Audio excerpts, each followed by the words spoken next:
नमस्कार। देश से जुड़ी एक बेहद बड़ी और ऐतिहासिक खबर इस वक्त सामने आई है। खबर ऐसी जो हर घर, हर व्यक्ति और देश के भविष्य की तस्वीर बदल सकती है।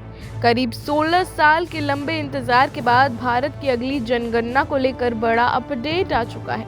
गृह मंत्रालय ने साफ कह दिया है कि जनगणना 2027 की प्रक्रिया अब 2026 से ही शुरू कर दी जाएगी।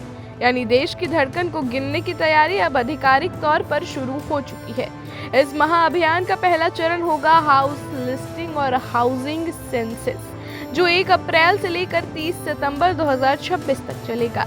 इस दौरान सरकारी कर्मचारी देश के कोने-कोने में गली गली और घर घर जाकर ये दर्ज करेंगे कि भारत में कितने घर हैं, उनमें कितने लोग रहते हैं, घरों की स्थिति कैसी है और बुनियादी सुविधाएं मौजूद हैं या नहीं।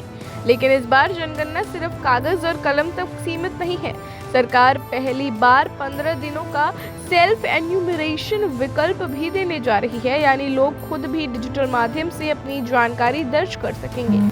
एंड्रॉयड और iOS दोनों प्लेटफॉर्म्स पर देश की पहली पूरी डिजिटल जनगणना होगी। इसके बाद आएगा दूसरा और सबसे अहम चरण, फरवरी 2027, जब देश की कुल आबादी की आधिकारिक गणना की जाएगी।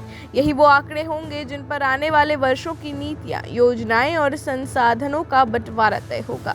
इस बार जनगणना इसलिए भी ऐतिहासिक मानी जा रही है क्योंकि आज़ादी के बाद पहली बार जाति आधारित आंकड़े भी जनगणना का हिस्सा होंगे। सरकार के इस फैसले को कैबिनेट कमेटी की मंजूरी मिल चुकी है, जिससे राजनीतिक गलियारों से लेकर सामाजिक मंचों तक बहस को तेज कर दिया गया है। इस विशाल अभियान में करीब 30 लाख कर्मचारी जुटेंगे ताकि एक भी व्यक्ति और एक भी घर रिकॉर्ड से बाहर ना रह जाए। आपको याद दिला दें कि पिछली जनगणना 2011 में हुई थी, जब भारत की आबादी थी करीब 121 करोड़। अब 16 साल बाद होने वाली ये जनगणना देश की सामाजिक, आर्थिक और नीतिगत दिशा तय करने में निर्णायक भूमिका निभाएगी।